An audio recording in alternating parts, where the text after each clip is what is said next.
Hello, everyone. I know it's late, but I'm talking about this book, Addiction and Grace, by Gerald May, and I think this is a really good read.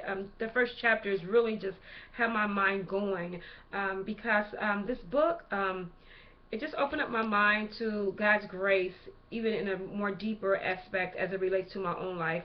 And when Mays talks about addictions, that we all have them, and they're always going to be a part of our lives. But even when we are really to the when we are really feel like we're totally suppressed by our addiction, it only allows us to surrender all to God because we know that we cannot make it without God, and this really can strengthen our spiritual formation. Actually, if we allow addiction to be a growing edge, because although we will not understand addiction, I do agree with Mays. Well, understanding addiction, I mean, is not going to get us out of it, but I believe that trying to understand the addiction is a beginning. Uh, uh, uh, um, a beginning, what am I trying to say here, element, or a beginning way to even come out of the addiction, because it was the will of God.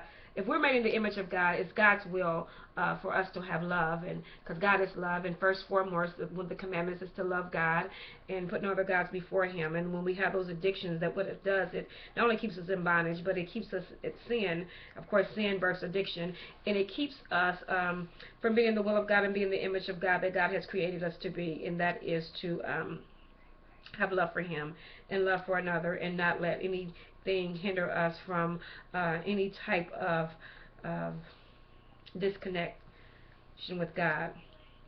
Mays also talks about attachment and detachment. And I like how he clarified, about attachment and detachment. And I didn't really quite understand what he was saying at first until I had to go back and reread it again. Um, that addiction